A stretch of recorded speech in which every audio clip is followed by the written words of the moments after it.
Hey everyone, I'm back, and today we're going to be talking about 10 Cloverfield Lane, and this movie is directed by Dan Trachtenberg, if I pronounced that correctly, and it stars Mary Elizabeth Winstead, John Goodman, and Bradley Cooper is in it for like a minute, like just talking on the phone.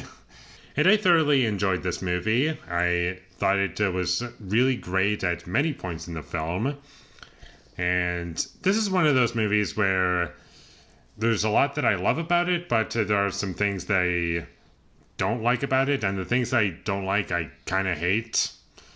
And I'm sure you've heard this criticism many, many times before, but like, it's my biggest issue with the movie, and that's the last 10 minutes suck. They're awful. They don't fit with the rest of the movie, and it's just stupid. And it really hurts my overall experience, because that's what you're walking out of this movie on. That last 10 minutes, it hurts it so much. Like, honestly, why would you choose to end the movie that way? Oh, I know why. It's because this movie originally had nothing to do with Cloverfield, and it was supposed to be called, I think it was supposed to be called The Cellar, and they changed it to Cloverfield and added in a couple extra references to Cloverfield and changed the ending, the last 10 minutes, or they just added in an extra 10 minutes, and they just decided to call it Cloverfield for marketing. And I liked the marketing, I'll say that much. I remember when the first trailer of this movie came out, and I was like, what is this movie? And it intrigued me, and it got me to see the movie, and I'm glad I saw the movie, but it's just very sad that the movie isn't better.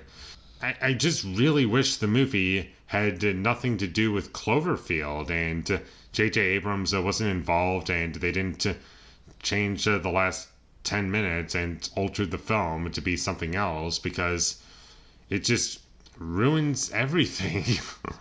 It's like, you could have had like an amazing movie.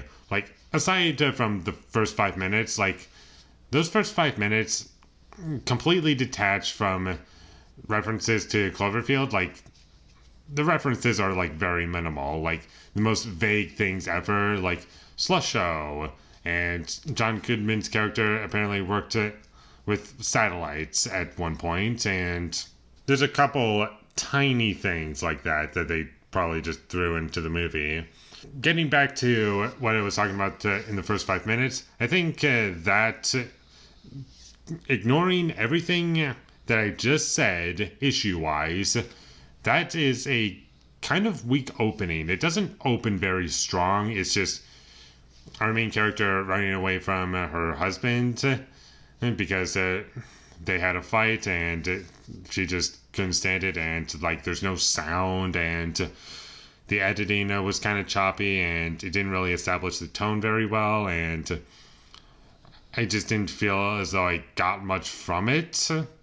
But after that scene, after that first 5 minutes, it gets much better, and it's just this whole big mystery as to like what's going on, and you don't get the answers, and the characters are slowly being developed, and they're developing the world. There's been an attack, and we don't know whether or not that's true or not, and you don't quite know what to believe and what not to. And John Goodman's character, sometimes you like him, sometimes you just don't, and the performances in this movie are really great. Mary Elizabeth Winstead is really good in the movie. John Goodman, he's amazing in the film. He's definitely my favorite part, and the guy who plays Emmett, he was a really fun character, and he has some really funny moments. And I liked him quite a bit, and the cast is very minimal. Like, there aren't a lot of characters in this movie. It's mostly just those three, and you get Bradley Cooper talking on a phone. You don't actually see him, he's just on a phone, and that's it.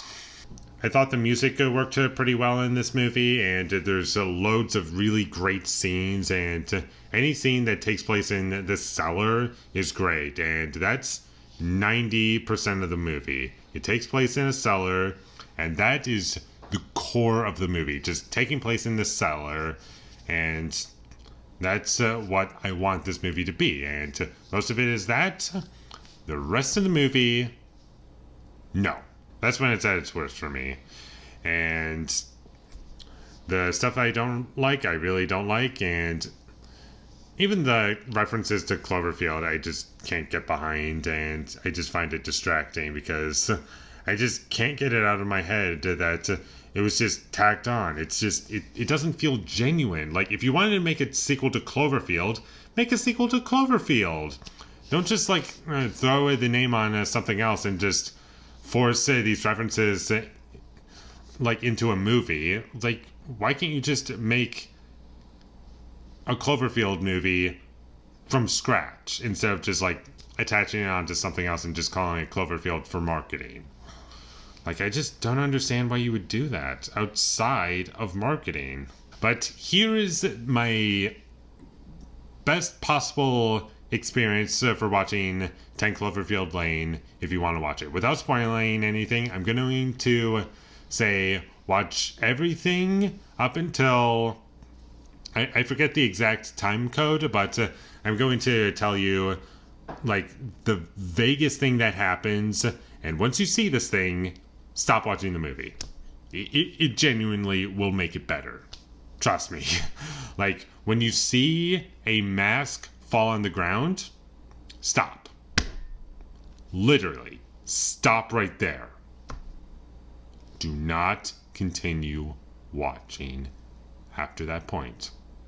Because after that point, it's all downhill. Trust me. And my only other criticism with this movie would be there was some fire that just didn't look very convincing because there was no smoke. I was like, there's no smoke here. Like, I don't feel as though there's any real danger here. But that's about it. And the flaws that I have with this movie, when it works, when it's in that cellar, are very minimal.